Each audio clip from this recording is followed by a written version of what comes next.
Conclusion. The journey from coming up with an idea for a product to making it to testing and launching it is a long one. And as we have just seen, there is more to do right after the product is out in the hands of the customer.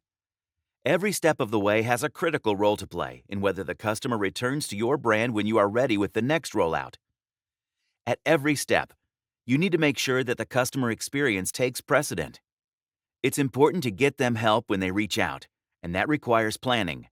Sometimes it also requires anticipating the scale of the problems, if not the exact issue itself. Planning for alternative scenarios and backups in case of failures is non-negotiable.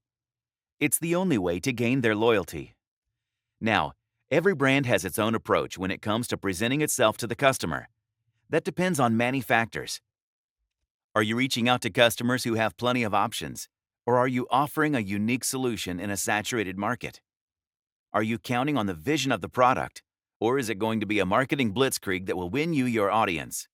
Are you picking a new product in a niche space, or is it a follow-up of an existing model? When you know the answers to these questions, you also know who your audience is. That tells you a lot about messaging and communication.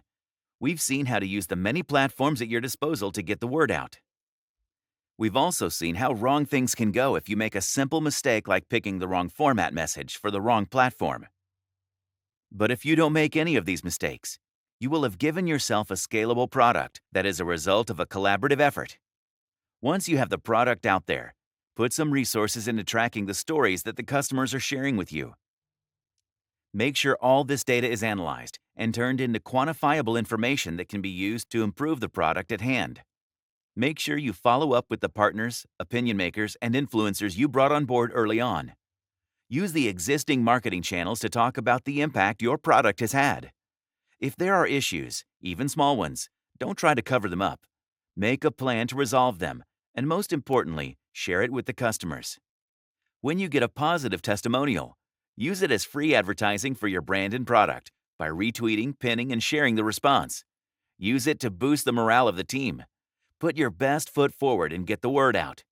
Hold contests to tease the customers, to expand the abilities of your product and share them on your website and social media handles. Announce rewards for those who get creative. If you make fitness equipment, ask your customers to post pictures and videos of them using your equipment. Make it a competition. If you make gadgets, ask your users to use them and post the results. If you're making cameras, do a contest for the best pictures. If you make GoPro accessories, ask your users to shoot their next hike. There are so many ways to get your target audience interested in your product, even after the purchase. Remember that that's what keeps the romance alive. Now, it's time to take action. Get your product launch planned. Then, your product launched.